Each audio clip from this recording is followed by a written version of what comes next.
vida, como le llamamos, ¿no? Entonces, vimos también algunas actividades, ejemplo de algunas actividades que se dan antes de obtener la licencia regulatoria o actividades premercado, ¿no? No hemos visto todavía lo que implica tener la autorización regulatoria, lo vamos a ver un poquito hoy, un poco en la próxima clase. Y bueno, actividades postmercado que no estoy segura si vamos a llegarlo a ver en este taller, pero bueno, siempre es bueno mencionarlo. Y otro tema más que conversábamos es cómo, y una de sus compañeras hizo una pregunta muy interesante al final, cómo es que estas regulaciones nos ayudan justo en este ciclo de vida, ¿no? Sobre todo cuando estamos en fases tempranas de desarrollo, aún en fase de crear el dispositivo, de escuchar a los usuarios o ya tal vez hemos movido ese desarrollo tecnológico y estamos en la etapa de prototipado, de evaluación preclínica, en algunos casos, ¿no? Y vemos cómo por aquí les he puesto qué tipo de actividades, o mejor dicho, qué tipo de, sí, actividades, digamos así, están interrelacionadas con estas etapas, ¿no? Por ejemplo, para descubrir y en la fase inicial de descubrimiento y de formar la idea para producir el dispositivo médico, bueno, obviamente siempre se basa en investigación tecnológica, investigación de patentes, investigación de mercado, pero en esta etapa es importante ya empezar a definir cuál es la intención de uso y si es que es una intención de uso que calza con la definición de lo que vendría a ser un dispositivo médico, entonces es tener un proxy hacia la clasificación. ¿No? Y de igual manera, a medida que vamos moviéndonos en este proceso de desarrollo, vemos cómo revisar documentos técnicos según la clase del dispositivo médico, evaluar la seguridad, el rendimiento, los materiales, identificar los riesgos. Todo eso está muy amarrado en realidad a qué categoría de producto pertenece, qué regulaciones van a gobernar este dispositivo médico, ¿no? Hasta ya estar listos para la parte clínica, de generar información clínica y de la misma forma, dependiendo de qué clase o a qué clase corresponde el dispositivo médico, podemos definir qué tanta cantidad de información clínica se proporciona, am, cómo son los sistemas de calidad que se requieren, sobre todo para la parte de producción. Y bueno, obviamente ya creo que esto debe ser un poquito más allá. Ah, no, sí, la parte de autorización regulatoria, pues ahí sí es 100% seguir todos los requerimientos en el momento de la solicitud de registro sanitario para el caso de Perú. Ok, pero entonces vemos esto sí como una síntesis de todo lo que vimos ayer. Y eh, una cosita más que vimos y un poco entrando ya al tema de hoy de marcos regulatorios, ¿no? ¿Qué es un marco regulatorio? ¿No? Y básicamente son, cada vez que escuchamos esta palabra, son como todas las reglas del juego, ¿no? Todas las reglas, las leyes, las normativas que existen, que son establecidas por una autoridad competente. En este caso sería una autoridad regulatoria nacional, ¿no? Porque ellos los que van a establecer o lo que van a querer evaluar es si el nuevo producto, ¿no? Que dice drug, pero pongamos medical device, el dispositivo médico, sí hace más bien que mal, ¿no? El famoso examen de riesgo-beneficio. ¿No? Entonces, ¿cómo ellos pueden ponderar esto? ¿Cómo los reguladores pueden ponderar esto? Es mediante estas reglas, este set de normas para establecer los criterios y medir o determinar la seguridad, la eficacia y la calidad. No es más que medir para evaluar, porque quien va a generar esta evidencia en realidad es el mismo desarrollador, ¿correcto? Ustedes al momento de desarrollar el dispositivo médico van a tener que generar data para demostrar estos tres grandes requisitos, ¿no? Que el dispositivo funcione, que el dispositivo sea seguro y que el dispositivo tenga calidad. ¿Ok? Entonces, para eso existe el marco regulatorio. Ayer vimos un poco un caso de Theranos. Espero que si a alguno le gustó haya ido a Disney Plus. No estoy haciendo cherry, pero ahí está muy interesante esta serie porque van a ver ahí cómo también está el tema de inversionistas, de FDA. Entonces, es muy interesante ver ese caso. Y es un caso de fracaso en realidad y gran parte del fracaso es porque no siguió o no generaron la evidencia para justamente acogerse las reglas, ¿no? de FDA. Entonces, bueno, ¿quiénes son los responsables cuando hablamos de autoridad competente? ¿Quiénes son los responsables de ejercer este oversight, este control regulatorio? Son las llamadas autoridades regulatorias nacionales o por sus siglas ANR. ¿Ok? Famosas, la más famosa tal vez y que vamos a hablar muchísimo en estos días porque es, digámoslo así, un gold standard, ¿no? O sea, es la que una agencia que va, digámoslo así, su forma regular marca muchas veces el paso de lo que van a hacer las otras entidades, ¿no? Entonces también muchos miran o intentan como decir, reposar o descansar en las decisiones regulatorias que tiene FDA para tomar la misma decisión en el país, ¿no? Entonces, FDA en realidad marca el paso muchas veces, aunque les puedo decir que basado en mi postdoc, en mi postdoc veo que también las entidades de Asia, sobre todo de China, Corea, Japón, también están muy adelantados, sobre todo en lo que es salud digital, ¿no? Pero, bueno, FDA es un gran referente a nivel mundial. Otras que puedan pensar, y voy poniendo por aquí, bueno, les dije ayer un poquito, ¿no? En Australia, la autoridad nacional es la TGA. Bueno, por acá es la de China, National Medical Products Administration. Health Canada también es otra que tiene un marco regulatorio muy robusto. Y bueno, para dispositivos médicos está, bueno, en la Unión Europea hay este set de estándares, ¿no? Que se otorga el CE marking, le llaman, ¿no? La conformidad europea. Pero en realidad no hay como una agencia.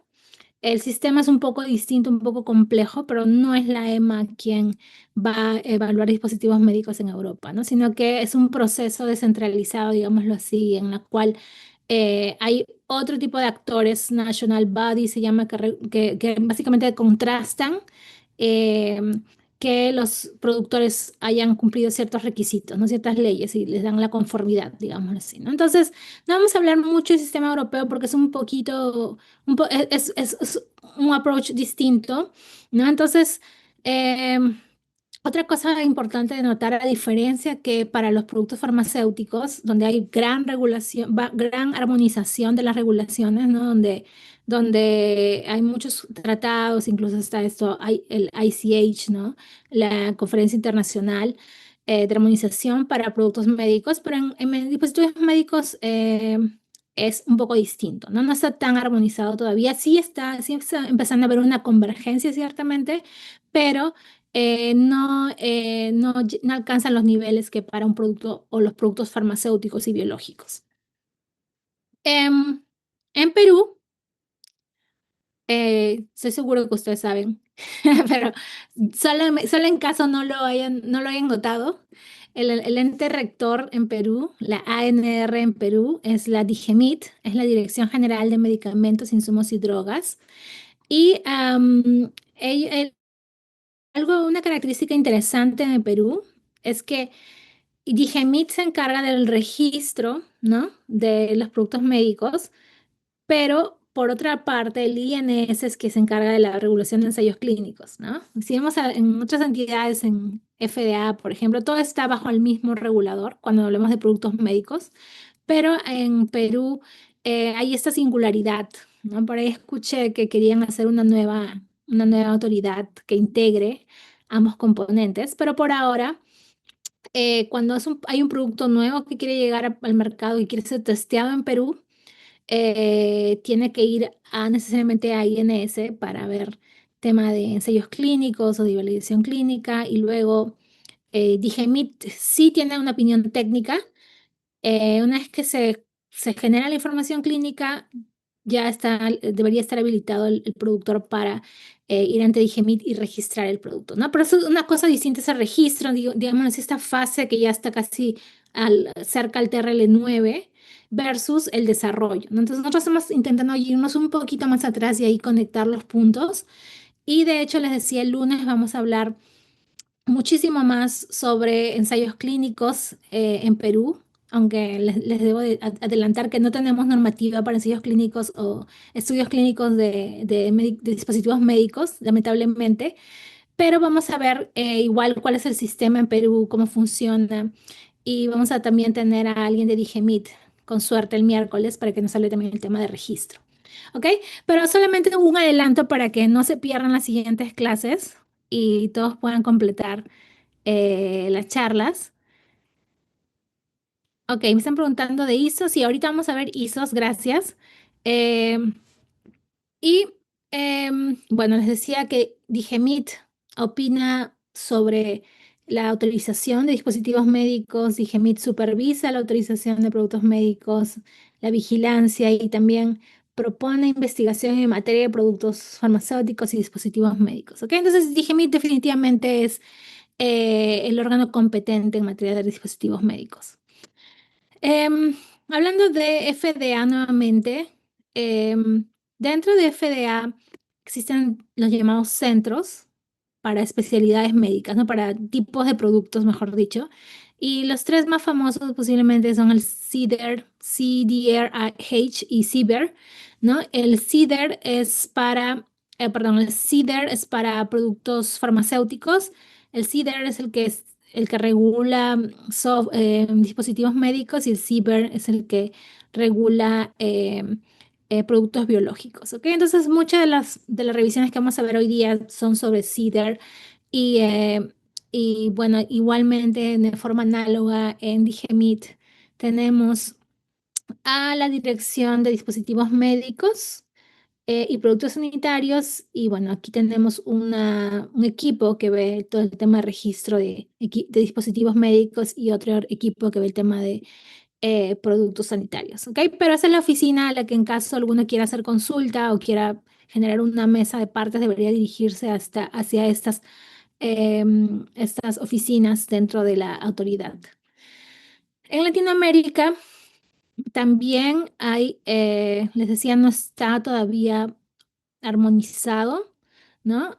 Sin embargo, la OPS tiene algunas autoridades que les llama de referencia y las pongo aquí porque son importantes por cuanto si es que por ahí hay alguna regulación que en Perú no se encuentre o un reglamento que no esté muy claro, es muy posible que Digemit vaya a consultar con alguna de esas agencias de referencia, ¿ok? Entonces es importante también verlas de cerca o incluso si es que hay algún producto que tenga un mercado potencial en alguno de estos países, pues es importante considerar cuáles también, que ellos también tienen un peso en la región para temas de decisión regulatoria. ¿Ok? Esas son las entidades de referencia: Argentina, Brasil. Argentina es ANMAT, Brasil es Anvisa, y ahí les estoy dejando el link. Canadá, bueno, lo he puesto aquí, pero Colombia, Cuba, Chile, FDA, bueno, y México, ¿no? Y bueno, hay planes, sí, de generar algo así como una EMA, como una agencia centralizada para la regulación de medicamentos y dispositivos médicos, ¿no? De hecho, ya se firmó en el 2023, me parece un- una intención o una memoria o algo así, pero he estado buscando información hasta hoy y no he visto, bueno, es lo que he buscado, que hay algo más, no definitivo, pero parece que es la intención de cada vez, como les digo, ir convergiendo los marcos regulatorios, armonizando requerimientos, así que sería interesante tener algo así, ¿no? Algo por el estilo. Otro que no necesariamente es una autoridad regulatoria, pero son los foros internacionales. Y en este caso los foros son más bien una reunión de reguladores o de agencias reguladoras de distintos países en las cuales ellos voluntariamente se suscriben y discuten varios temas, ¿no? Varios temas de frontera. El foro más famoso para dispositivos médicos es el IMDRF. Y bueno, pueden ver aquí quiénes son los miembros. Como ven, son algunas ANRs de alto nivel, ¿no? Estados Unidos, Australia, pero también hay varios miembros afiliados y para mi felicidad, desde el 2023-24 Perú también es es un afiliado al IMDRF. ¿Por qué es importante esto? Porque IMDRF tiene grupos de trabajo, ¿ok? Y cada agencia reguladora envía a sus especialistas, ¿no? Tienen discusiones, no envía, pero tienen discusiones mensuales o trimestrales, algo así, en las cuales se intenta revisar estos temas y generar nuevas definiciones o acuerdos, ¿no? Sobre de qué manera debería revisarse ese tipo de tecnologías, ¿no? Y aquí en IMDRF tienen grupos, por ejemplo, en inteligencia artificial, para los que estén haciendo productos basados en inteligencia artificial, software as medical device, todo el tema de medicina personalizada, ¿no? Y de precisión, etcétera. Entonces, también ellos producen, como les digo, esto no es equivalente a un estándar, a una norma técnica, ¿no? Pero es como una guía de qué manera está pensando el regulador, ¿no? ¿Qué es lo que está considerando que debería evaluarse sobre la seguridad, sobre la eficacia, sobre la calidad, ¿no? Y MDRF tiene, si ustedes entran a la página, eh, entran en, me parece acá, documentos. Y bueno, van a ver que tienen varias guías bien interesantes con definiciones, conceptos, tipos de cómo diseñar un ensayo, cómo diseñar un ensayo para validar un dispositivo con inteligencia artificial, cómo es la clasificación de riesgo para un software con inteligencia artificial, etcétera, ¿no? Entonces aquí sí pueden buscar en documentos técnicos y hay varias guías, sobre todo los que están desarrollando software, les puede servir empezar a familiarizarse con ese tipo de documentación. Ok, solamente advertirles, somos muchas en regulación, un montón de estos acrónimos, así que por ahí les dejo si es que en algún lado he utilizado algunas siglas, por aquí les estoy dejando qué significa. Pero sí, hay algunas que ya son bien famosas, pero algunas por ahí les podría causar confusión, así que lo dejo en la diapositiva. Ahora, ¿de qué manera es que estos reguladores eh, eh, establecen cómo van a actuar, ¿no? Su actuar? Es mediante estos instrumentos regulatorios, ¿no?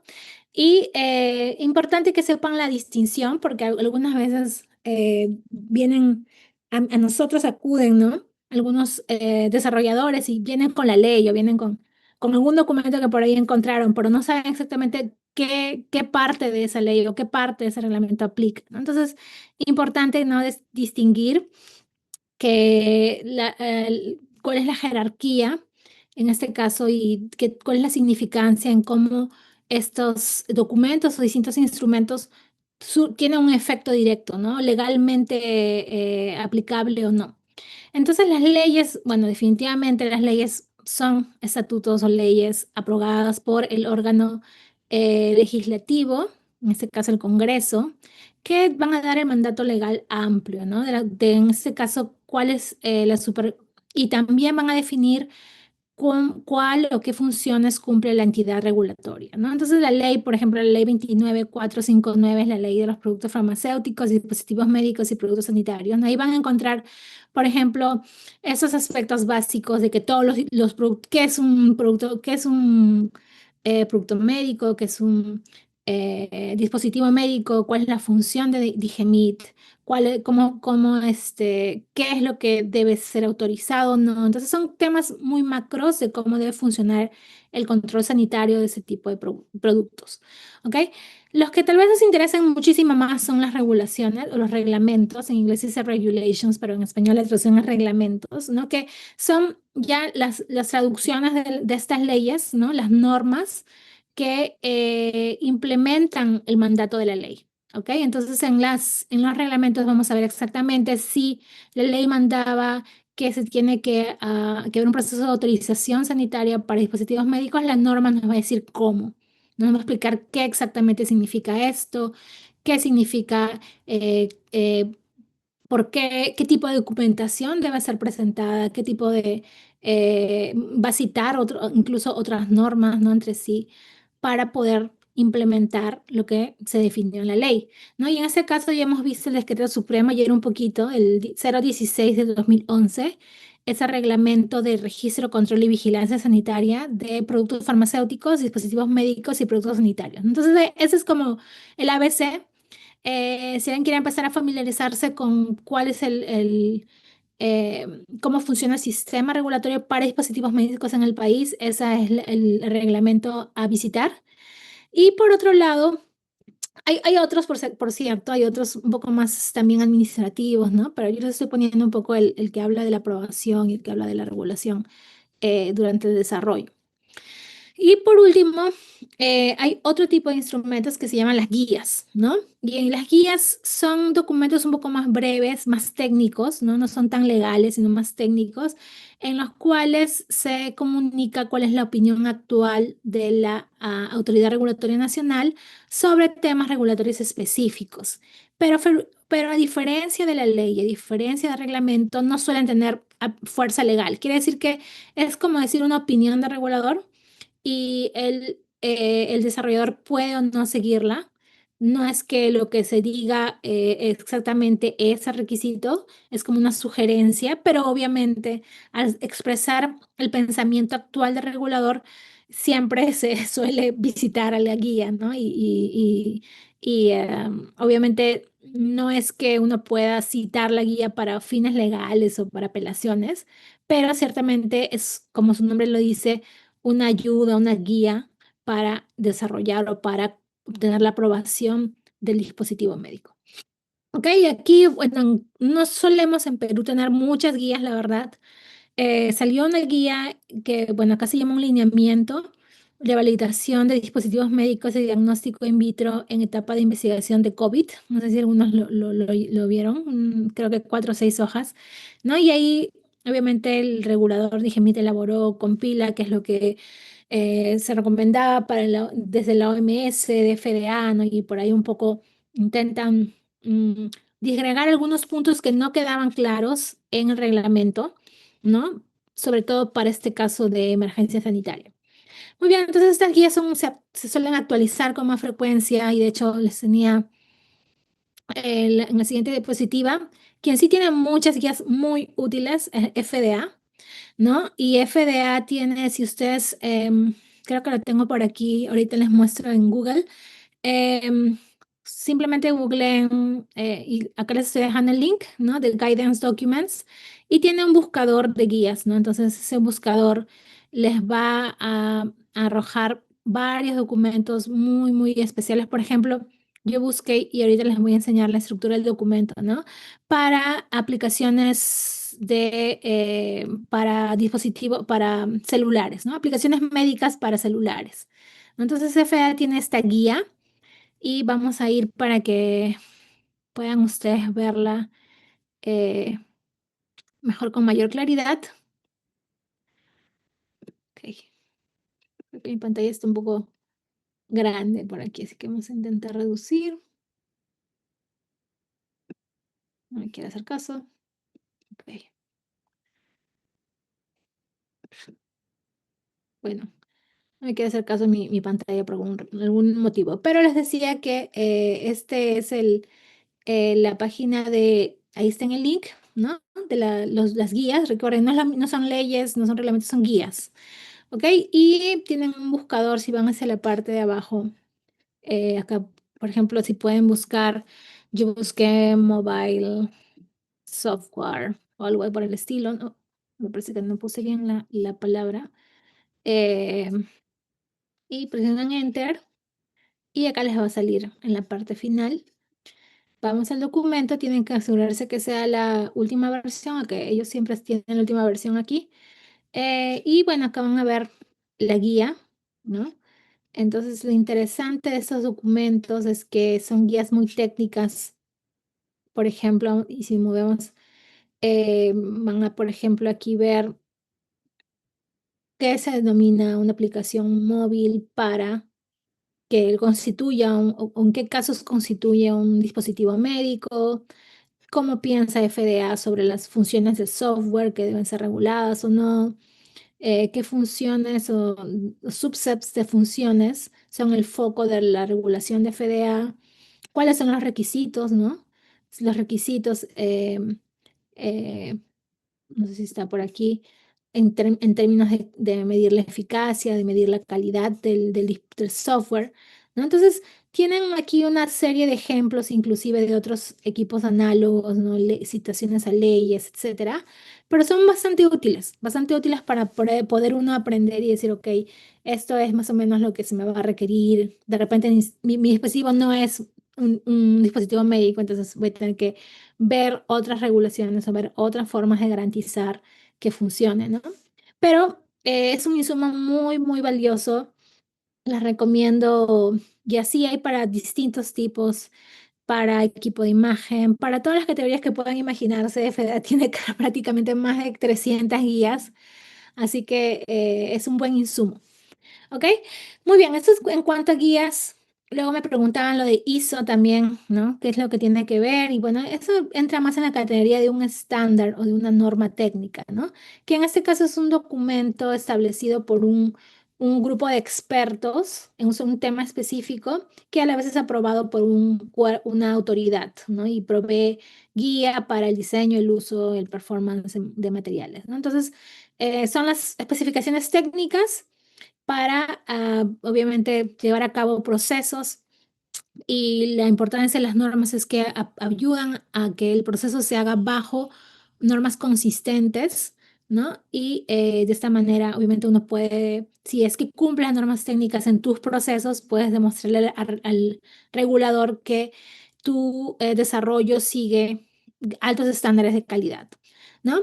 Ahora, en cuanto a los estándares, bueno, pueden ser eh, emitidos a nivel nacional. Perú tiene sus propios estándares, ¿no? Las normas técnicas peruanas, que no las he puesto aquí, me parece, pero hay otros también que son muy similares, se basan muchas veces entre ellos, no se citan. Hay regionales, ¿no? Y hay también internacionales, que es el famoso ISO o las normas o el estándar IS. ¿Ok? Para dispositivos médicos. Estos se utilizan sobre todo, bueno, hay distintos tipos de ISOs para distintos, dependiendo del tipo de dispositivo médico también, ¿no? Algunos son no obligatorios, algunos aparecen en los marcos regulatorios. En el caso de Perú, el ISO 13485 es el ISO que ve el tema de calidad, de sistemas de calidad, de sistema de gestión de la calidad para dispositivos médicos, ¿no? Entonces, sí, definitivamente, si es que ya cuando se está en el proceso de producción del producto médico en a gran escala, ¿no? Todo eso tiene que ser conducido bajo un sistema ISO, pero hay otros también que aplican, por ejemplo, para software, para la gestión de riesgos, para los componentes eléctricos, etcétera, etcétera, ¿no? Entonces, muchos están, como les digo, citados en la regulación, pero el que siempre está es el ISO 13485. Em, ¿Hasta aquí alguna pregunta?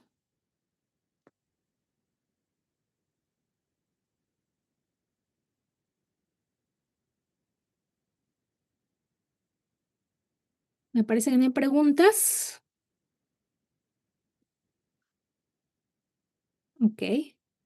Me hacen así su mano si no hay preguntas. Alguien está levantando la mano, Ingrid. Ingrid. Ingrid, Sí, sí. adelante, Ingrid. ¿Cómo estás? Sí, ¿qué tal? Buenas tardes. Tenía justo acá una duda. No sé si de alguna manera ya lo respondieron, pero por ejemplo, para el caso de las guías de entidades ARN regulatorias, ¿no? De otros países, o sea, es cierto que son, digamos, como que una referencia bibliográfica bastante importante, ¿no? Cuando estamos trabajando con los equipos médicos, pero digamos, ¿tendríamos que buscar su equivalente en Digemit para poder justamente aplicarlas o bastaría con que cumplan estándares ISO para decir que también podemos usarlas o por ser justamente emitidas por una entidad de otro país, como ustedes dijeron, ya reconocida, la Ujú. Digemit como que dice que son válidas? Sí, ¿Cómo sería en ese caso? esa es una muy buena pregunta para también, te digo, lo puedes también preguntar el miércoles que posiblemente tengamos a alguien de Digemit, ¿no? Pero sí, es verdad, hay muchas cosas que no están bien claras en la regulación peruana, ¿no? Entonces, sí, es posible utilizarlo y demostrarle al regulador, mira, estoy siguiendo esto, que FDA lo sigue, o sea, FDA es el gold standard, ¿no? Y de esa manera es posible que se acepte la data, ¿no? Y yo he escuchado casos de primera mano que ha sido el caso, ¿no? Que dije, me decían, no, pero es que eso no hay forma de pasarlo porque es algo que se ha hecho nacionalmente, ¿no? ¿Qué va? Pero al momento de este grupo, ¿no? De investigadores presentaron la evidencia y dijeron, mira, hemos seguido el estándar de la guía esta de FDA que cita este estándar y hemos seguido ese estándar y les dio todo el marco, el fundamento, entonces dije, MIT aceptó. Entonces sí, es correcto, es un excelente enfoque y pues porque no podemos, definitivamente dije, MIT va a estar preocupado en que hayamos cumplido los estándares más altos de calidad, ¿no? Entonces, lógicamente esa es una forma de hacerlo. ¿Sí? Muy bien, Alfredo y Carlos tienen preguntas. Alfredo, tú Sí, primero. sí, buenas tardes. Muy breve. Puse ahí, ¿dónde encontramos para buscar la ley y el decreto supremo de acá de Perú? Esos que mencionó. Ujú. Ok, eso es todo, está en la página de Digemit. Igual le he puesto el nombre aquí, así que solamente googleé el nombre del Ya, decreto supremo, pero en la página de Digemit, a ver si me agarró por aquí la captura, creo que tienen una parte de, dice normas técnicas o normatividad. Bueno, no está aquí. Pero en la página de GEMIT tienen una sección que se llama marco ya, legal, algo por el estilo. Ahí están todas las normas que aplican. Ok, no se perfecto. mareen, empiecen primero por entender, porque van a haber muchísimas que son tupas a veces, o que son normas sobre procedimientos administrativos. Recuerden, nuestra lógica es un poco más sobre el desarrollo. Entonces, yo sugiero que si quieren aprender más, lean el DS 011 y ese es el que prácticamente es el corazón para dispositivos médicos. Ok, Carlos. Sí, buenas tardes con todos, buenas tardes. Agradecerte toda la información que nos brindas, realmente es muy valiosa. Me surge una pregunta, considerando el desarrollo del área farmacéutica y de los dispositivos médicos, ¿cómo vamos? Es decir, yo sé que compararnos es muy complicado porque cada país ha tenido un propio desarrollo. El caso Brasil, caso Chile, caso Colombia, porque en algunas reuniones que hemos tenido, digamos en ferias relacionadas al tema de dispositivos médicos, Colombia siempre ha sido la pauta en algún momento de dispositivos médicos. También en su momento lo hizo Brasil. De Argentina se conoce algo, pero ellos han desarrollado otra estrategia y Chile tiene también un marco regulatorio bastante especial. ¿Tú consideras cuál es el más complejo de estos actos regulatorios? O bajo esta consigna, como bien explicaste, el acuerdo de Acapulco o cualquier otro acuerdo que se lleve a cabo podría ayudarnos a mejorar estas relaciones, porque a veces el ser exigentes seguramente como la FDA, que también ha cometido errores. Yo he visto documentos en los cuales ellos inclusive manifiestan este error que se cometió en dar aprobación a un dispositivo médico debido a los elementos que luego se analizaron. Tempranamente, el otro día revisaba en el tema de ensayos experimentales, el Perú solamente gasta alrededor de 300 ratitas, y hasta menos, ¿no? En Argentina, universidades que tienen desarrollo gastan alrededor de 9.000 ratas al año. En Chile gastan alrededor de 600 ratas al año. En Brasil, otros 8.000 ratas al año. Entonces, alguien está llevando la pauta de los estudios o análisis que tienen que ver con estos dispositivos. Quería saber tu opinión sobre esto. Gracias. Gracias, Carlos. Sí, muy interesante y de verdad, solamente por la brevedad de la clase no entro a estos temas un poco más políticos, estratégicos, ¿no? Pero muy interesante saberlo y realmente sí, ¿quién marcaría la pauta o quién tiene buenos sistemas? Pues cada uno tiene sus particularidades, ¿no? A mí me gusta mucho Brasil particularmente, ¿no? Pienso que Brasil tiene, bueno, es un mercado enorme, entonces debe tener buenas regulaciones, pero Brasil, ella incluso tienen han ellos implementado dentro de su marco todas estas guías de IMDRF para software, ¿no? Entonces ya usan la clasificación similar de IMDRF. Entonces, pero sí me parece un muy válido ejemplo. Tiene también sus cosas, como tú dices, ¿no? Y durante COVID también hubieron muchos temas ahí políticos, ¿no? Que no permitieron que las decisiones sean 100% autónomas, como pasa. Pero em, la diferencia que yo veo, al menos a nivel de región, es que Perú, Digemit es si ustedes ven el organigrama de Minsa, Digemit está abajo, de abajo, de abajo, ¿no? Entonces no tiene mucha autonomía, lamentablemente, ¿no? En cambio, en otras regiones, en otros países, el órgano regular de la autoridad, la ANR independiente, es un brazo aparte, ¿no? Entonces eso le da un poco más de flexibilidad, un poco más de capacidad de formar, justamente de proponer esas leyes, de agilizar mecanismos, ¿no? Entonces sí, DGMIT está eh, todavía no llegamos a hacer referencia, de hecho, ¿no? Y bueno, el tamaño es limitado, los recursos son limitados, lo sé, pero bueno, esperemos que hayan cambios importantes pronto, ¿no? Había un proyecto, como dije, de hacer una autoridad y reformar, dije, mira, así que ojalá.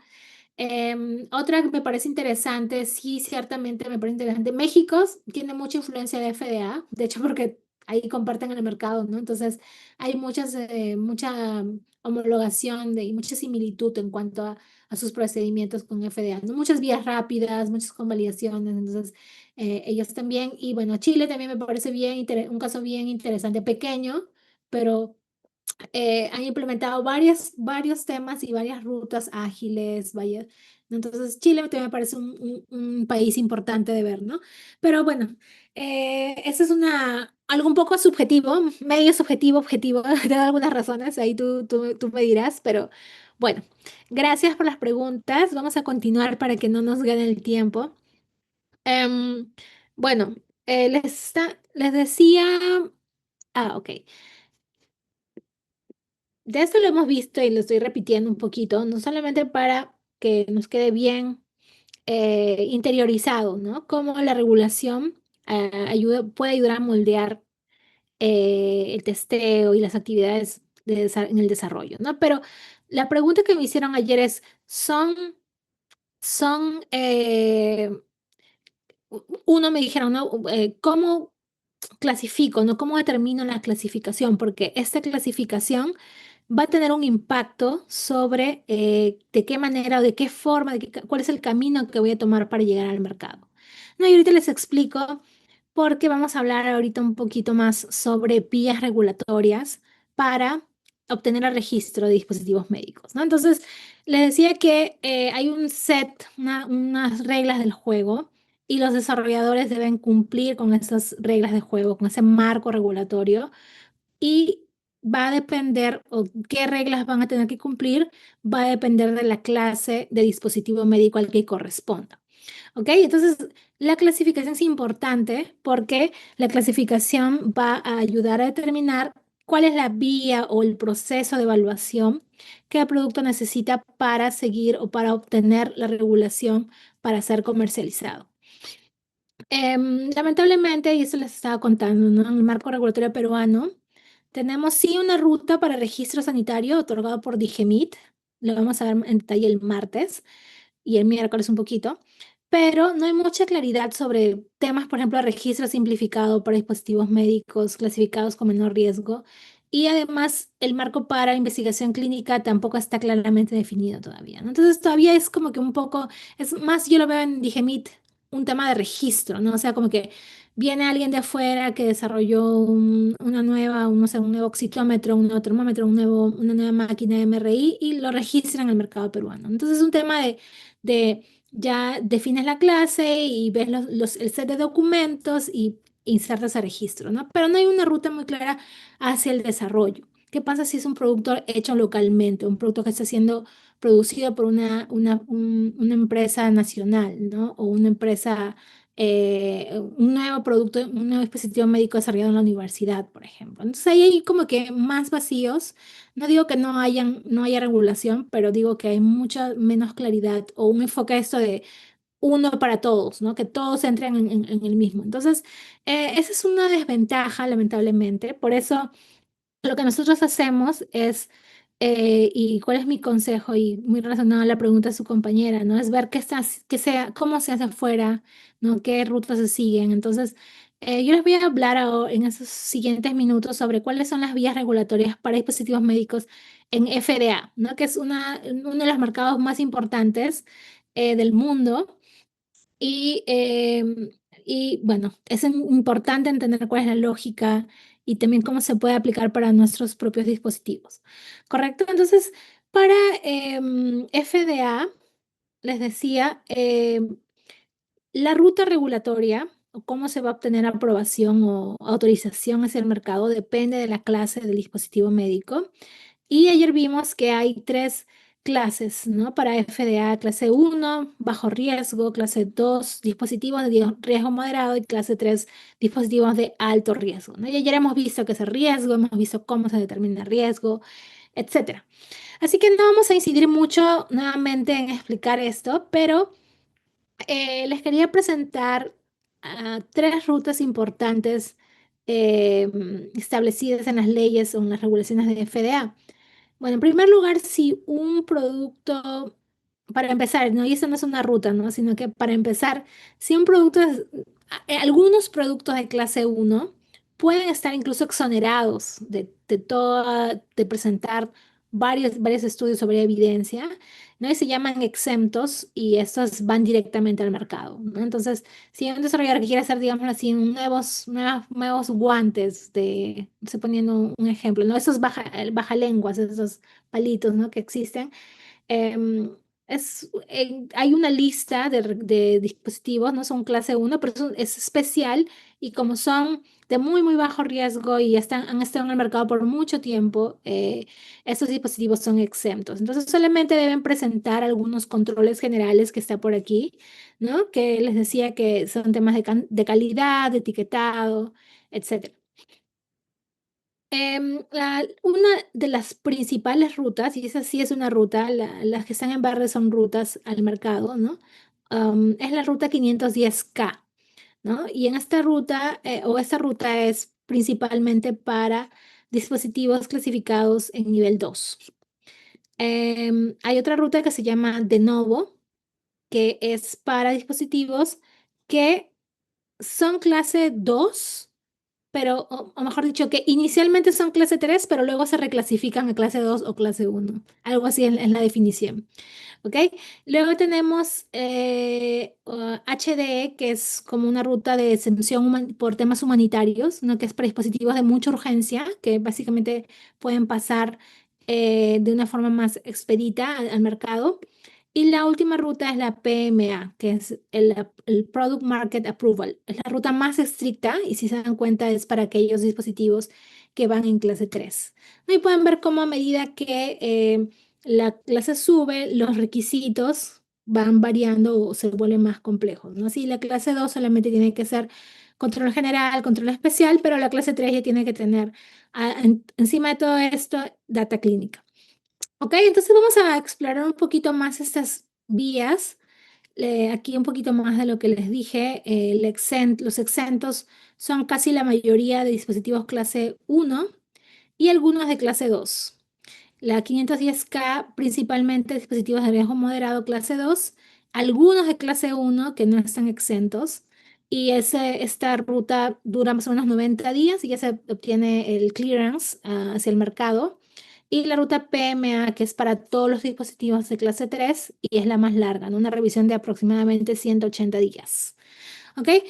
Vamos a empezar con la primera ruta, que es la Pre-Market Notification, más famosamente conocida como 510K. ¿No? Y esta es una ruta que es un proceso, no se llama, no tiene la aprobación, sino es un proceso de notificación previo a la comercialización que todo fabricante debe realizar antes de querer comercializar un dispositivo médico en Estados Unidos. Para ello, se debe demostrar que el nuevo dispositivo es sustancialmente equivalente, y quiero que recuerden esta palabra, a cualquier otro dispositivo ya aprobado, denominado Predicate Device, que encuentra legalmente comercializado en Estados Unidos. ¿Ok? Entonces, si yo tengo un dispositivo médico nuevo, pero no es tan nuevo, ¿no? Porque guarda mucha similitud o es sustancialmente equivalente con algo que ya está en el mercado y que ya ha sido aprobado por FDA, denominado este otro producto Predicate Device, entonces yo puedo utilizar esta ruta, que es más expedita, ¿no? 90 días. Su propósito, dice, es garantizar la seguridad y eficacia sin exigir ensayos clínicos tan extensos como los que implicaría una aprobación completa o la ruta PMA. No, principalmente les dije es para dispositivos de clase 2, algunos de clase 1 que no están exentos. Y si la FDA determina que hay equivalencia entre mi dispositivo y el dispositivo que ya estaba en el mercado, entonces se emite una carta que se llama clearance letter.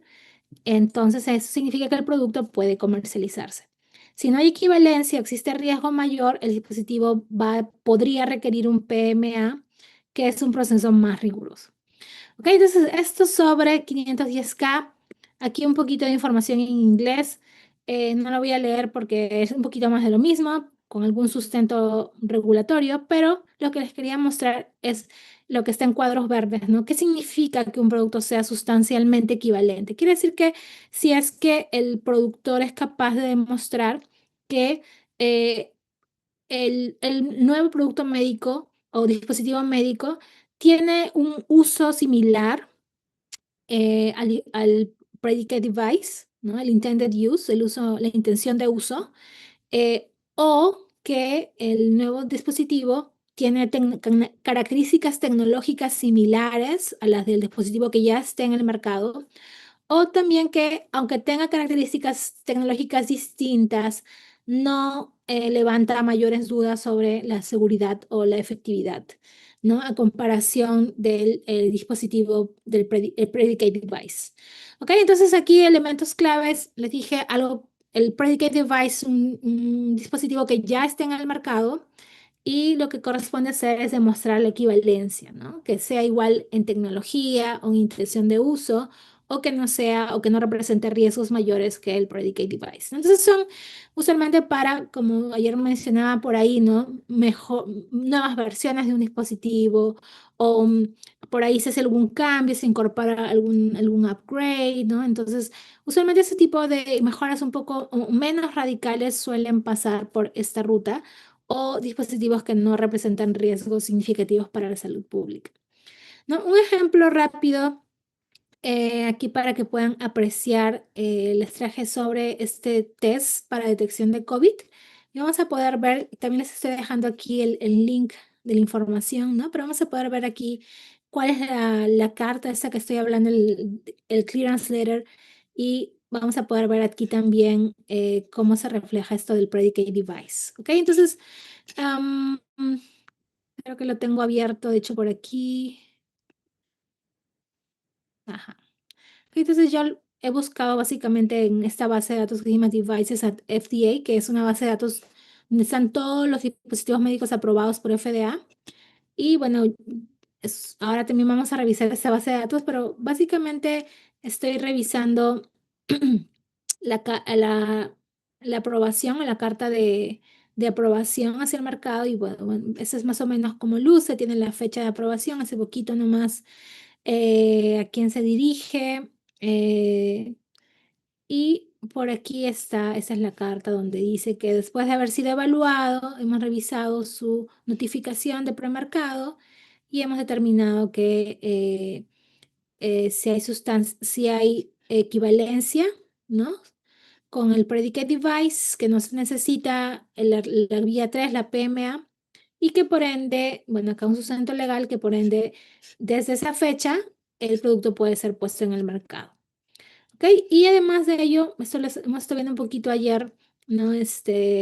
Un resumen del producto, de las indicaciones de uso, eh, descripción de la tecnología, y siempre en el resumen va a haber información sobre la empresa, va a haber información sobre el tipo de dispositivo médico, ¿no? Su clase, descripción, y como es un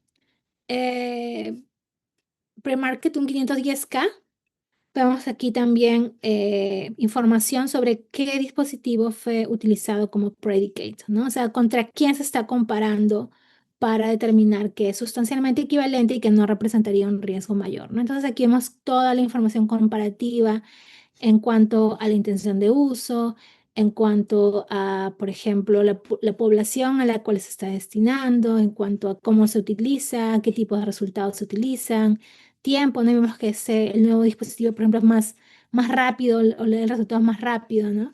Entonces podemos ver que básicamente creo si se hace una comparación uno con otro, es casi lo mismo, pero hay algún tipo de mejora incremental por aquí, ¿no? Y también algunos resultados sobre la evaluación y sobre algunas técnicas de validación que se utilizaron. ¿Ok? Pero vemos cómo eso era solamente para mostrarles qué hablamos o a qué me refiero con una carta de aprobación bajo este 510K. Ok, Carlos, esta es otra pregunta, me parece. No sé si es sobre Sí, ese tema o la guardamos para terminar lo que he presentado. Sí, quería hacerte una consulta.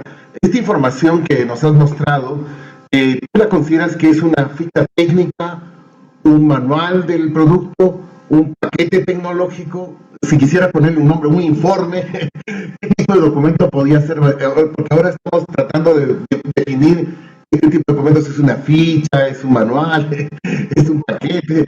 Quisiera Ese es saber. un summary, es como un resumen de la aprobación. O sea, cuando un desarrollador presenta una evaluación o somete un dossier a FDA, esos dossieres son de, no sé, yo me imaginaba que eran, no sé, pues 200 hojas, 500 hojas. No, son como, puede tener como 100.000 hojas, 10.000 hojas, o sea, es una cantidad infinita, ¿no? Entonces, y eso lo tiene FDA, es data confidencial, obviamente, ¿no? Pero sí están por ley obligados a al menos soltar información como los resúmenes o como algunos, en algunos sí, sobre todo para, no he visto tanto en dispositivos médicos, pero sí para fármacos, ahí sí hay un dossier un poco más extenso, ¿ok? Pero en este caso es más como un resumen de la carta de aprobación, pero sí es ciertamente una información válida para hacer vigilancia tecnológica. ¿Ok? Así que, y es gratuita, así que pueden de ahí captar y a veces citan papers, a veces citan a la final esa es la información pública que van a colocar igual en estos brochures de los medicamentos cuando entren y leen. Básicamente es lo mismo, ¿no? Pero yo creo que es una buena información de mercado. Así que sí. Muy bien, entonces, eso sobre 510K.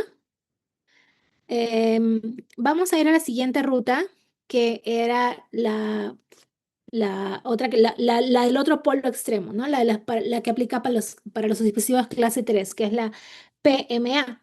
¿Qué significa Pre-Market Approval? Es la ruta más rigurosa que utiliza FDA para evaluar seguridad y efectividad. Y esta es para dispositivos de clase 3. Quiere decir aquellos que representan más riesgo, que mantienen la vida o que son implantables. Y también es para cuando no existe un predicate device, ¿ok? Porque no hay contra quién contrastar de que puede ser tan seguro como este, ¿no? Y cuando el dispositivo incorpora nueva tecnología o principio de funcionamiento inédito que requiere validación clínica. ¿Ok? Entonces, por eso se requiere generar más evidencia.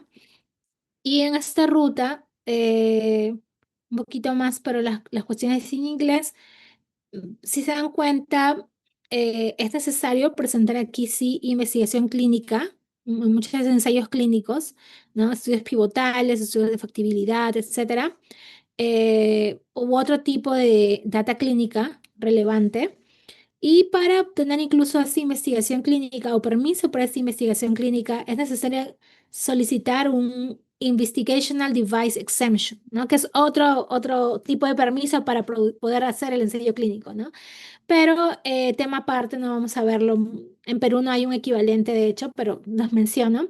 Y podemos ver, pues, cómo en este caso sí se están pidiendo el full documentación sobre el sistema de calidad, secciones técnicas con especificaciones, ensayos no clínicos, GLPs, etcétera, etcétera. No que no lo pidan en el otro, pero en el otro es más como una comparabilidad, ¿no? Entonces, en este, en cambio, hay que generar data de nuevo, ¿no? Si dice un dispositivo de clase 1 o 2, pero que no tenga un predicate device, como no tiene un predicate device, según la ley, debería ir a un PMA, ¿no? Debería seguir a esta ruta de PMA. Pero hay una tercera ruta que les quería mostrar que se llama la ruta de Novo, que es para dispositivos de clase 1 o 2 que quieran reclasificarse porque no significan un riesgo muy alto, ¿no? Entonces, dice la ruta de Novo permite clasificar la reclasificación inicial de un nuevo tipo de dispositivo médico que no tiene un predicate device con el que se pueda demostrar equivalencia sustancial, pero no representa un riesgo alto que justifique un proceso PMA, ¿no? Entonces es una vía intermedia y diseñada para, obviamente, acelerar la aprobación y la llegada al mercado de tecnologías que son nuevas, pero son seguras. Y en este caso, lo que se tiene que hacer es que FDA, bueno, el fabricante primero se reúne con FDA para discutir la clasificación. El FDA luego va a revisar el expediente, ¿no? Porque el manufacturer va a querer reclasificar si va a utilizar esta ruta. Y FDA luego va a clasificar el dispositivo como clase 1 y o como clase 2. Entonces, esa es una ruta para los que, no todos los que no tengan predicate device, porque eso no se puede encontrar, ¿no? Pues es una tecnología nueva, pero el riesgo es relativamente menor comparado a un clase 3. Les decía un poquito en cuanto a estudios clínicos, para los exentos casi nunca se piden, o es muy improbable que se pidan estudios clínicos. Para los 510K sí se puede pedir estudio clínico, pero es muy bajo, ¿no? En algunos casos de que cuando, por ejemplo, esta diferencia en la tecnología eh, es un poco mayor y se requiere un poco mayor de cantidad de evidencia, ¿no? Pero para el PMA casi siempre se pide estudios clínicos. Muy bien, hasta aquí espero que haya quedado bien lo de las rutas, pero ¿cómo clasificamos al dispositivo médico, verdad? ¿Cómo determinamos si pertenece a la clase 1, a la clase 2, a la clase 3? Y aquí les voy a brindar información. Voy a intentar hacerlo no muy rápido para que quede muy claro. Y después, si tenemos unos 20 minutos finales, le voy a pedir a Diana que nos divida en tal vez grupos de 2 o 3 y hacer un ejercicio para que puedan ustedes aplicar todo eso que estamos aprendiendo de rutas, de clases, etc. ¿Ok? Muy bien, así que no se desconecten, todos muy concentrados porque vamos a ver cómo se determina la clase de un dispositivo médico y utilizando obviamente el enfoque de FDA. La próxima semana vamos a ver que Digemit también tiene reglas de clasificación, pero es importante que primero entendamos cuál es la lógica, ¿no? de las clases y todo ese tema. Muy bien, entonces el primer paso es definir, lógicamente, si es que el producto médico es un dispositivo médico, ¿no? Porque, y esto es determinado según la intención de uso y el modo de acción principal. Entonces, lo primero es determinar, ¿es un dispositivo médico realmente? ¿Para qué está destinado y cómo actúa? Una vez que tenemos ya la certeza de que sí, es muy probable que corresponda a un dispositivo médico, se debe determinar si existe una clasificación adecuada para el dispositivo médico. Y para esto hay 2 bases de datos que les quiero mostrar. La primera es buscar el producto en la base de datos de FDA, ¿no? Esta base de datos es como un buscador donde se encuentran las distintas clases en las regulaciones de FDA, qué significa categorías de productos, códigos de productos. Entonces, si hay un producto nuevo, digámoslo así, no sé, un glucómetro o un nuevo exoesqueleto, entonces hay que entrar y buscar las palabras claves para ver si es que alguna está calzando dentro de estas categorías regulatorias, ¿no? Y la otra opción también es buscar si es que ya se tiene el nombre del producto, de repente un producto análogo, ¿no? Muy similar al mío, que ya está en el mercado, puedo buscarlo en alguna de estas bases de datos en donde están registrados los productos autorizados por FDA, ¿no? Tenemos la base de datos de los productos que han sido autorizados mediante PMA, mediante 510K o mediante la Humanitarian Device Exemption. Antes de ir y mostrarles el ejemplo, les quería mencionar que FDA tiene para clasificación, o han creado lo que el enfoque de FDA es que ellos, de los dispositivos médicos que alguna vez han sido registrados en el mercado estadounidense, ellos han clasificado estos dispositivos médicos en distintos grupos, ¿no?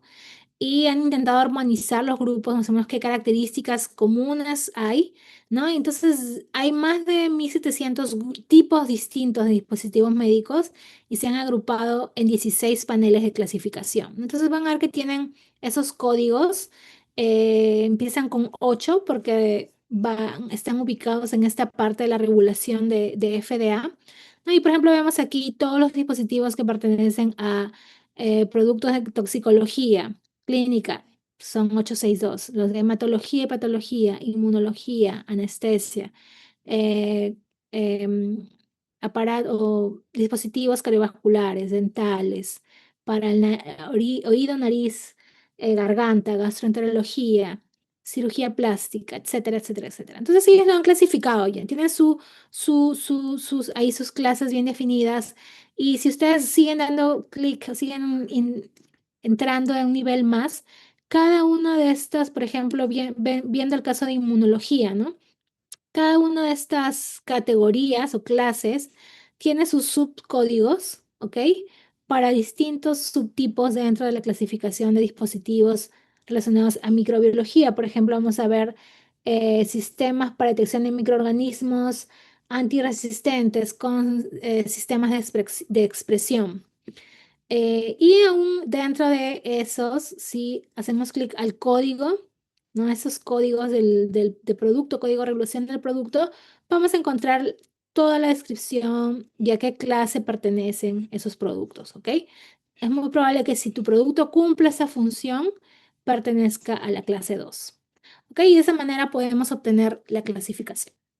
Vamos a hacer un ejemplo, porque estoy segura que estas cosas así nomás no son tan sencillas de entender. Entonces yo he escogido de la base de datos que ustedes nos dieron a Diana y a mí. Creo que por ahí había alguien que estaba haciendo un hemoglobinómetro. ¿Ok? En inglés, le he puesto por aquí en inglés. Entonces, ¿qué pasa si estoy desarrollando un nuevo hemoglobinómetro? ¿Cuál sería la clase de mi dispositivo médico? Entonces, lo que hicimos, y espero que no. Ok, creo que tengo por aquí. Sí, ahí está. Tengo esas dos bases de datos. Primero voy a entrar a la base de productos en general y luego voy a entrar a la clase de, para intentar rescatar el sumario, ¿no? El resumen del producto. Ok, que sería para la base de 510K en este caso. Muy bien, entonces, a ver si me permiten. Acá está. No. Ok. Entonces, esta es la base de clasificación de productos de FDA. Es el buscador, como digo, donde están todos los productos o todas las clases de productos de esta lista de paneles que les mostré, ¿no? Entonces yo puedo buscar el tipo de dispositivo, ojo, este no es el producto, sino el tipo, ¿ok? Es distinto, porque hay otra base que es para ya buscar la marca del dispositivo en general, pero ese es para el tipo. Entonces yo quiero encontrar este tipo de dispositivos que es un hemoglobinómetro. ¿Ok? Y aquí puedo poner palabras claves sobre que se relacionen al dispositivo médico. Si lo tengo, puedo encontrar el código del producto o el número de regulación, que es esos códigos de CFR que les mostré. Incluso si quiero seguir siendo más específico o tengo alguna certeza, puedo buscar entre los 17 paneles que existen si es que tengo alguna ruta más o idea de la ruta, etcétera, etcétera. Ok, pero en nuestro caso vamos a buscar simplemente la palabra hema, hemoglobinómetro y vamos a ver qué nos da. Ok, y interesante, aquí nos da información rápida de que sí existe esta clasificación. O sea, hay un grupo, una categoría de dispositivos médicos que ya han sido clasificados por FDA, han sido evaluados previamente y han sido puestos en estas regulaciones. ¿Ok? Entonces vemos incluso quién es el que se encarga del pre-market y muy importante, voy a encontrar aquí la clase de dispositivo médico, en esta es clase 2, ¿ok? Y vamos a ver qué regulación o a qué número corresponde este tipo de producto. Y creo que, sí nos va a llevar justo a las regulaciones, al código de reglamentos federales. Y aquí va a describir cuál es el producto, ¿ok? Entonces vemos una descripción regulatoria de qué significa un producto o si mi hemoglobinómetro la intención de uso de mi hemoglobinómetro corresponde a la descripción de la FDA. ¿Ok? Entonces, en este caso, esta categoría de productos sería un clase 2 si es un dispositivo con sus reactivos, sus calibradores, sus controles, etcétera, que se utiliza para medir hemoglobina en sangre completa para detectar la anemia. Y esta clasificación no incluye a sistemas automatizados, ¿ok? ¿Cuál es su clasificación? Clasificación 2 quiere decir que va a requerir controles especiales, va a poder usar la ruta 510K, ¿ok? Y, y en algunos casos podría estar, dice por aquí, si se utiliza el ácido hematina, puede ser exento para pre-market notification, ¿ok? Que eso puede ser exento, pero si es que es un producto de este tipo, ¿no? Del ácido hematino. Muy bien, entonces vemos eh, si es que tienes un nuevo producto y logras dar con la clasificación regulatoria y entra ahí, entonces estás muy seguro que tu intención de uso corresponde a esta categoría, es muy probable que tu dispositivo médico sea de la clase que está asignada para esta categoría. ¿Ok? Eso por un lado. Luego tenemos la otra base de datos, que en este caso, como es correspondería mayormente a los dispositivos de clase 2, voy a buscarlo en la base de datos de los 510K. Entonces, lo que voy a buscar aquí, vamos a ver si no funciona con esto. Ajá. Y aquí, como podrán ver, acá sí en este caso me arroja como resultado los productos que han sido registrados con ese nombre. ¿Ok? Pero yo no estoy tan interesada porque puede tener otro nombre producto. Entonces, tal vez yo lo que puedo buscar en este caso es, me parece que puedo buscar este código de regulación. No, el código del producto. Ok, vamos a buscar este código. Código de producto.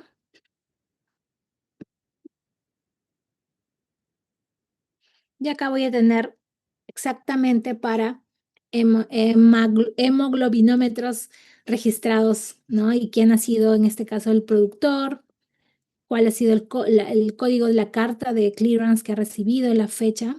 ¿No? Y si quieren un poco más, puedo aquí incluso seguir cliqueando y de esta manera puedo acceder a la carta, ¿no? Y en esta carta podemos ver justamente todo lo que vimos en la anterior, quién es el predicate device, cuál es la descripción del dispositivo médico y de ahí puedo ir viendo si es que se parece al dispositivo que yo estoy intentando desarrollar, ¿no? Si es que se parece, si es que hay mucha similitud, entonces es muy posible que podría incluso utilizarlo como un dispositivo, un predicate device, ¿no? Y que obviamente yo pueda utilizar esa ruta de pre-market, que es un poco más sencilla. Entonces puedo luego ir a buscar las guías sobre esta categoría de productos y las guías me van a indicar cuál es el testeo, cuál es la validación que debo requerir, ¿no? ¿Qué estándares me van a guiar para poder responder? Pero es necesario conocer justamente el término regulatorio, la clase regulatoria, qué significa o cómo puedo manejar esta información de FDA. ¿Ok? Entonces, espero que haya podido estar claro. Una cosita más les iba a mostrar que es importante analizar la definición regulatoria, ¿no? Por ejemplo, si vemos el mismo ejemplo del hemoglobinómetro, en la identificación, en la descripción regulatoria, menciona algunas cosas importantes, ¿no? En primer lugar, que debe ser un sistema o un dispositivo médico que utilice sangre completa. ¿Ok? Entonces, hay diferencia entre utilizar sangre completa, de utilizar plasma, de utilizar otro tipo de muestra. ¿Ok? Además, dice que no incluye sistemas automatizados. Entonces, si es que mi producto sí utiliza algún tipo de automatización, etcétera, tal vez no corresponde a esta clase y tendría que seguir buscando, ¿no? ¿Qué otra categoría, a qué otra categoría encajaría mejor? ¿Ok? Y aquí también hay les mostré algunas excepciones para algunos casos, ¿no? En este caso, por ejemplo, para este tipo de dispositivos o ensayos que evalúan las muestras de sangre, pero que utilizan este ácido hematina. ¿no? Por ejemplo, algunas posibles interpretaciones, si el dispositivo es manual o semiautomático, sí aplicaría este código que estamos viendo, ¿no? El 864-7500, por lo tanto, sí sería un clase 2. Pero si mi dispositivo usa un o si mi dispositivo usa un reactivo de ácido hematina estándar, el cual está por aquí, vemos que la norma aclara que estaría exento. Entonces podría solamente utilizar los controles generales para ir al mercado. Pero si mi dispositivo es un sistema automatizado con nueva tecnología, recuerden que aquí no estaba incluido esto, ya no entra en esta categoría y necesitaría otra clasificación de nuevo o en todo caso una ruta o una ruta PMA, ¿no? Entonces, vemos cómo esto nos ayuda a tener un poco más de certeza en cuanto a qué características tendría mi dispositivo y, por lo tanto, cuál va a ser el volumen y la rigurosidad de información regulatoria que debo generar. ¿Ok? Em, Antes de ir a preguntas, software como dispositivo médico, he visto también que hay algunos proyectos de software y sí, el software puede considerarse un dispositivo médico, pero bajo ciertas circunstancias, especialmente si se usa con fines de diagnóstico, tratamiento o prevención y si cumple una función médica específica, ¿no? Que está determinada en los reglamentos. Puede incluir aplicaciones para el dispositivo médico eh, y la clasificación y regulación del software depende de su nivel de riesgo y de la jurisdicción en la que se utilice. Ok, entonces es todo un tema que yo creo que por la brevedad del curso y por la heterogeneidad, o sea, en años pasados hemos tenido grupos, ¿no? Entonces teníamos un grupo que era para in vitro y un grupo que era para software, entonces teníamos un poco más de tiempo para profundizar en tema de software, pero esta vez creo que somos un grupo un poco más heterogéneo, así que voy a dejar solamente las diapositivas para software, para los que estén interesados puedan revisarlas, ¿ok? Pero solamente quería reforzar que sí, que ciertamente las aplicaciones móviles y el software pueden llegar a ser regulados, o sea, pueden llegar a ir por estas rutas de PMA o incluso 510K o inclusive PMA en algunos casos, ¿no?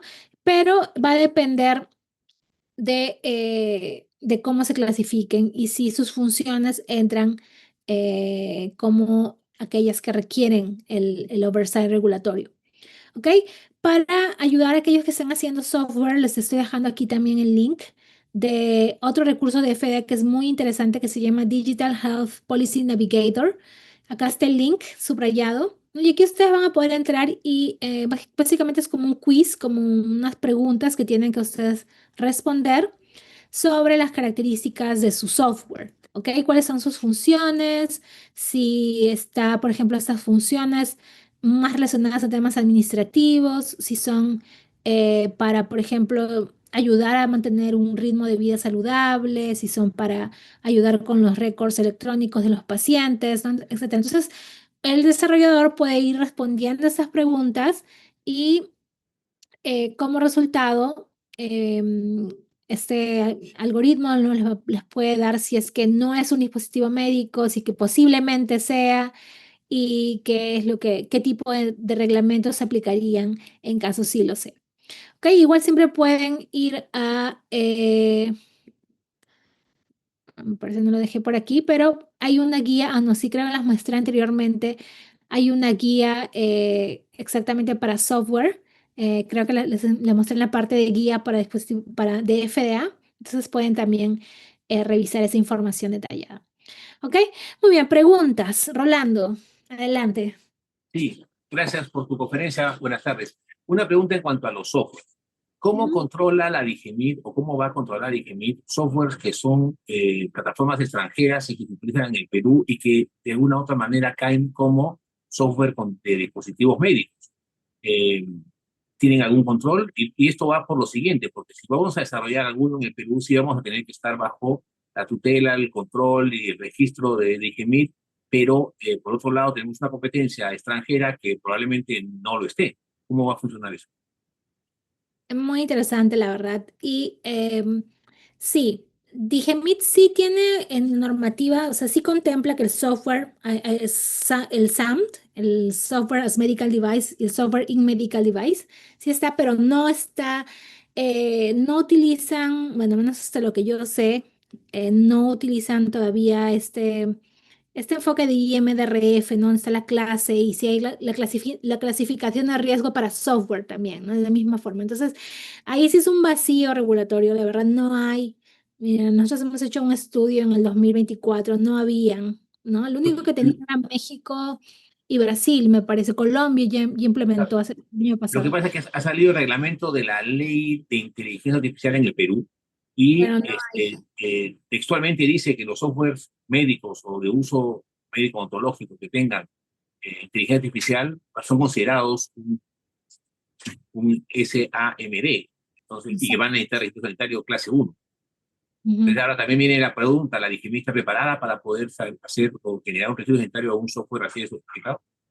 Esa es la misma pregunta que yo tengo, honestamente. Entonces, seguimos ahí, seguimos apelando a eso, porque la verdad es que sí, y yo te digo, yo trabajo en Prociencia y veo cada vez más aplicaciones y más postulaciones que hacen software o que usan software para diagnóstico, integran inteligencia artificial, ¿no? Entonces, no están claros los controles, pero lo que yo recomendaría es si utilizar todas estas, o sea, intentar desarrollar el software con los parámetros de los que están afuera, ¿no? De FDA, que ya está un poco más claro. Entonces, de esa manera, pienso yo, el desarrollo va a tener que ser riguroso, ¿no? Porque dije, mira, al momento de registrar va a pedir evidencia, ¿no? Y entonces ustedes van a tener que recurrir a esos estándares internacionales y a estas normativas internacionales para poder tener una guía de cuál es el camino.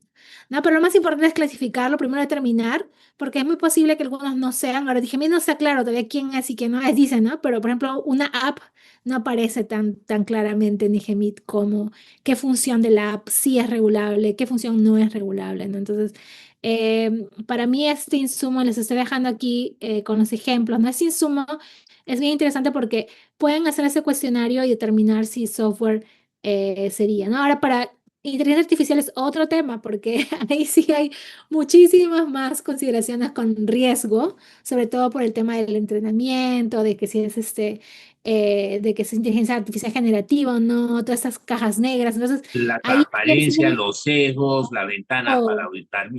todo eso. Entonces, no tenemos marco, lamentablemente. Pero mira, el miércoles espero que venga gente de Digemit, estamos aquí invitando. Y yo creo que es un buen momento de transmitir estas dudas.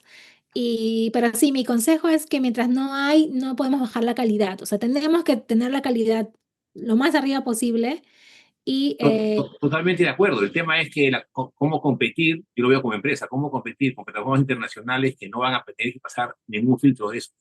mm, sí, bueno, ahora ya están, las internacionales ya están desarrollando, bueno, la verdad tú debes saber un poco más que yo, ¿no? Pero como te digo, este es un tema recién, viene de 2021, 22, entonces ya ahorita varios países ya han fortalecido sus marcos, entonces ya están revisando todos los que ya han estado en el mercado e intentando generar filtros. Entonces también van a tener que pasar por esto, tal vez no como dije, Meet, entiendo cuál es tu punto de la barrera y todo, pero no tengo la respuesta, lamentablemente.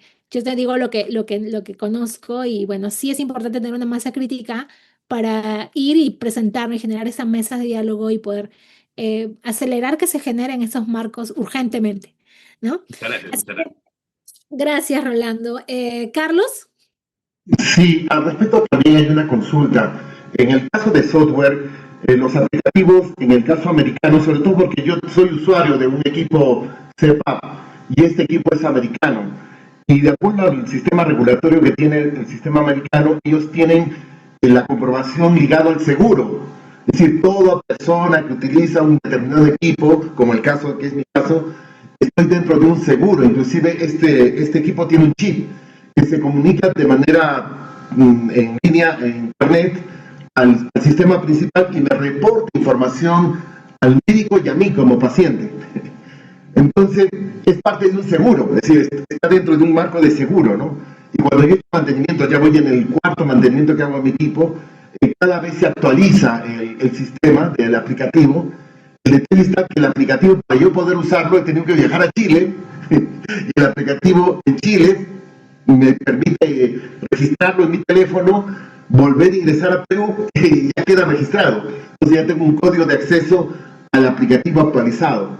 Entonces eso también sucede, ¿no? Es decir, creo que hay dos fases que tenemos que ver en el tema de dispositivos y de la DIGEMIT, ¿no? Es que hay un sistema que a la par en el modelo más perfecto de salud es que debería estar ligado a un seguro, por el cual el paciente de alguna manera está dentro de un sistema de control que regula estos aspectos que son necesarios para un correcto seguimiento de su estado clínico. Gracias.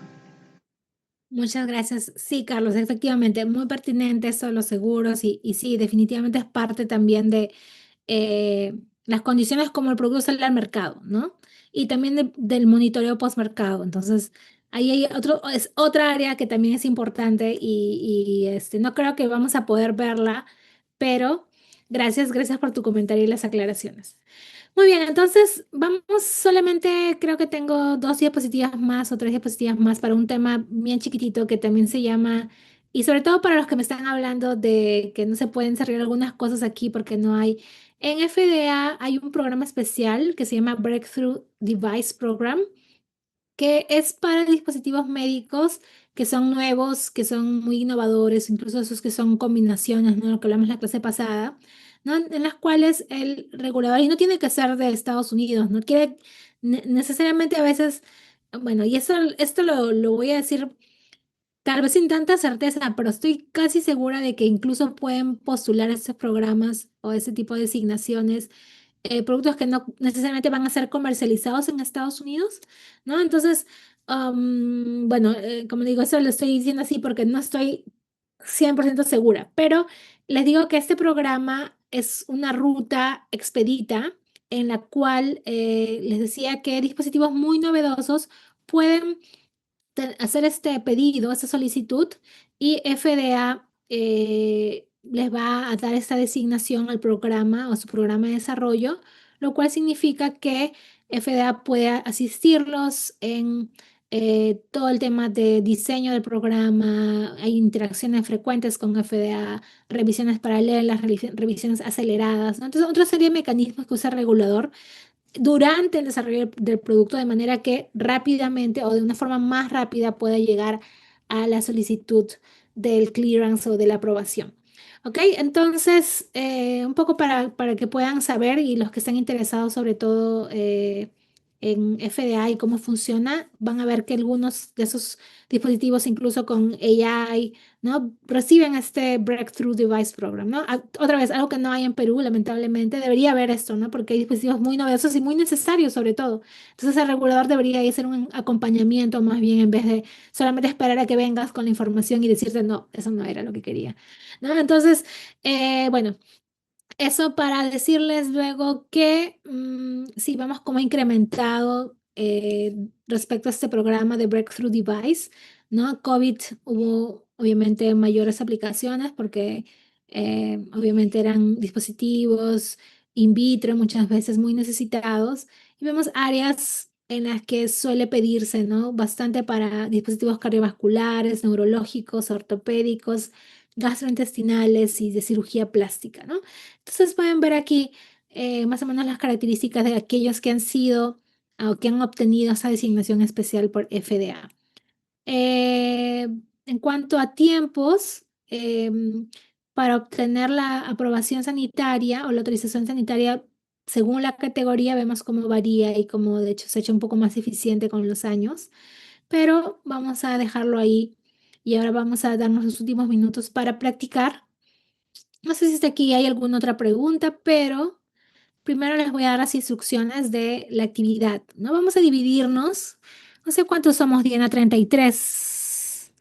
Sin Sí, contar a nosotros, tenemos 30. 30. Perfecto. Entonces, tenemos grupos de 3, 10 grupos de 3. Ya, entonces vamos a formarnos en 10 grupos de 3 personas y todos aquellos que tengan, me imagino que va a ser aleatoriamente distribuido. Sí. Ujú. Todos los que tengan grupo par van a trabajar el producto A, que a continuación se los doy. y los que son impares van a trabajar el grupo B, el producto B.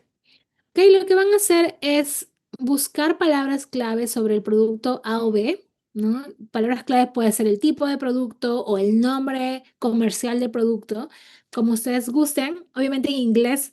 Así que van a buscar palabras clave en en la base de datos que les mostré de tipo de productos en este caso, y también buscar información regulatoria en las bases de datos de productos registrados, ¿no?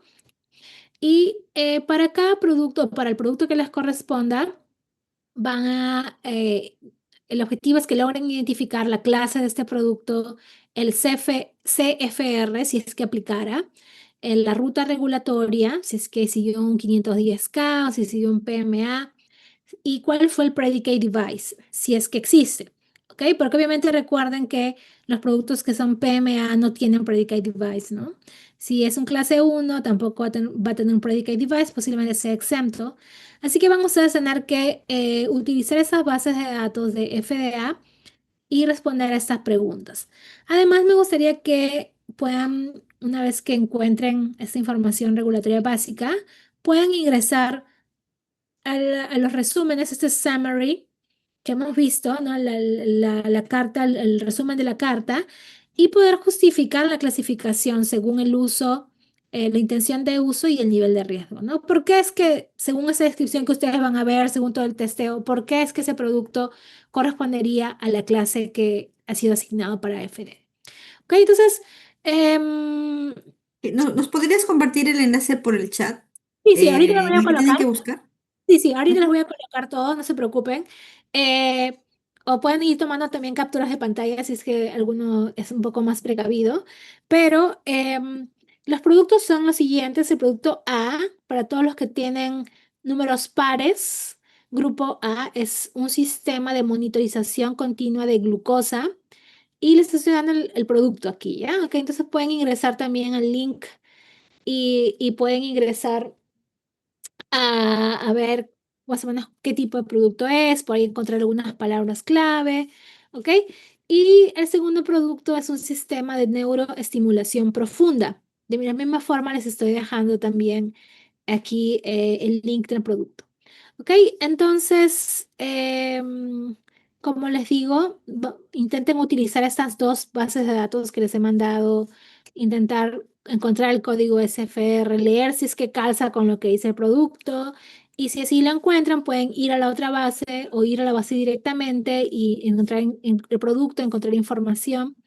¿Ok? De manera que ustedes se van familiarizando con la información regulatoria. Ok, entonces no sé si hay una pregunta. Voy a pasarle ahorita los links a todos para que puedan ir avanzando. ¿Cómo A sabemos ver. qué grupo somos, si pares o impares? No lo veo en ningún Ah, ya. Ah, parte. Sí, yo les voy a asignar, ahora que termine de dar las indicaciones, Juliana, les voy a mandar a Breakout Rooms. Va a ser aleatorio, así que si le tocó una sala par, caso A, o impar, caso B. Ujú. sí, ahorita les pongo Sí, Diana me está ayudando con sí, colocar la les he diapositiva. mandado las capturas de instrucción al chat para que también puedan tenerlos todos. Ya, ok.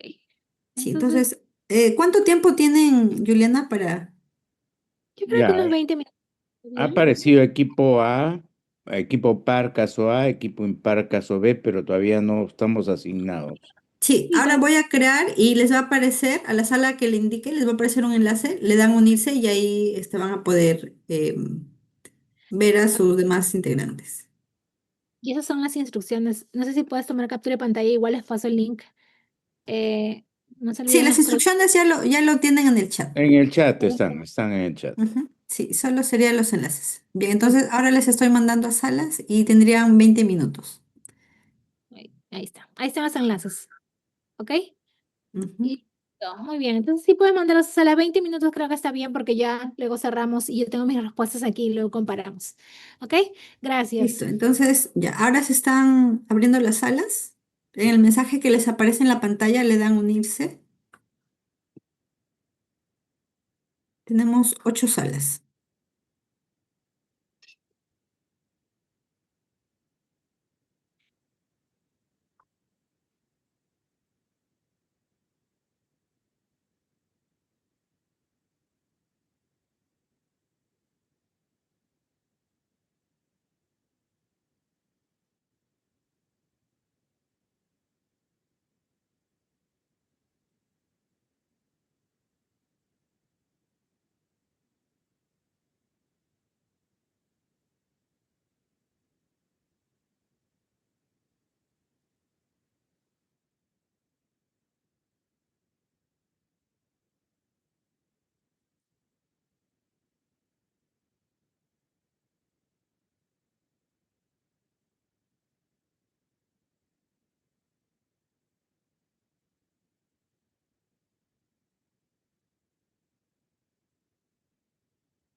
Veo algunos que aún no se han unido. Me indican si tienen tal vez algún problema. Diana, creo que Carlos en la sala 8 y en la sala 1, bueno, ya no está, Ujú. pero estaba la señorita Nelly. Creo que la podemos juntar con Carlos Guillén, porque me parece que el la IA también la hemos puesto como participante. Ay, ok, ok. Sí, veo que Nelly y Chris de la sala uno están en la sala principal. Entonces cambio a Carlos Guillén porque Cristian Jiménez todavía no se reporta. Como para que no estén solos. Ujú. Sí. Ya.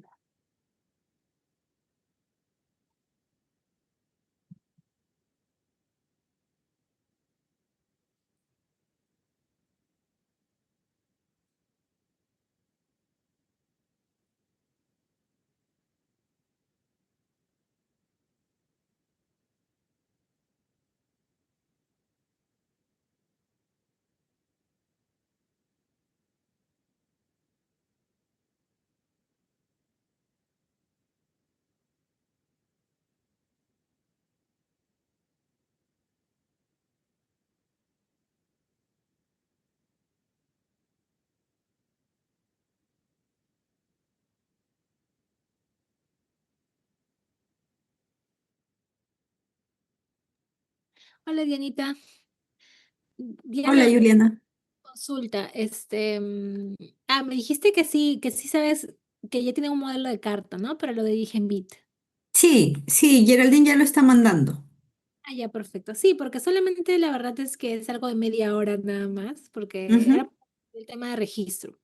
Porque yo Ajá, voy a, o sea, Hans va a hacer ensayos clínicos, la primera media hora, 40 minutos.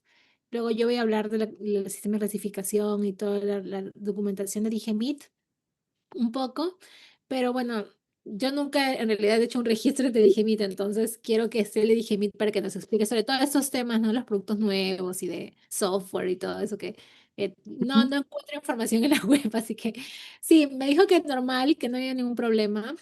E Ya. igual apoyas con el certificado para que pueda, sí, no, su certificado de participación, pues. Pero Ujú. sí, sí, Sí, supongo. la carta ya le está mandando Geraldine porque ella también lo está invitando a otro evento que va a ser presencial. Entonces ahí he aprovechado para que mande de los dos eventos. Ah, perfecto. Ya, Sí. listo. Ujú. Genial. Ok, Voy a darme un vistazo por los salas a ver qué están, cómo van ya. avanzando Ujú. un Ok, rato. Y intentamos cerrarlos otra vez unos, unos 5 minutos antes de las 6, o un ya. poquito, pues, 8 minutos antes de las 6, para dar las respuestas y ya de repente va a haber preguntas o algo por ahí. Cerrando. Ok, Ya, listo. Gracias.